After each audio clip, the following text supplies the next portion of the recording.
தெய்வ ஈர்ப்பு வர்றதுக்கு மாவிளக்கு போடுறது ரொம்ப ரொம்ப பெஸ்ட்.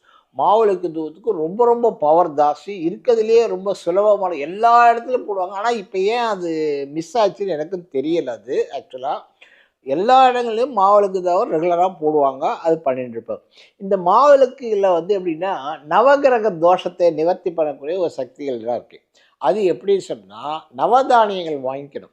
வாங்கிட்டு அது மிக்ஸியில அரைச்சு நைஸ் பவுடர் ஆக்கி, அதனோட வெல்லம் கலந்து பெசஞ்சு, பன்னீர் ஊத்தி பெசஞ்சு பண்ணலாம். அது பண்ணிட்டு, அதில நெய் தீபம் போட்டீங்கன்னா, நவகிரக தோஷங்கள் நிவர்த்தி ஆகும். அது ஒண்ணு. அது குலதெய்வம், காவல் தெய்வத்துக்கு போட்டீங்கன்னா, உங்களுக்கு கிளியர் ஆகும். நீங்க வீட்ல அத போடக்கூடாது. தோஷங்கள் நீக்கக்கூடிய எந்த விதமான பூஜைகளும் வீட்ல செய்யக்கூடாது. வாழ்க்கையில முன்னுக்கு வர வேண்டிய விஷயங்கள் மட்டும் தான் வீட்ல செய்யணும். வீடு, மனை வாங்கணும், சௌபாக்கியம், லட்சுமி கடாட்சம்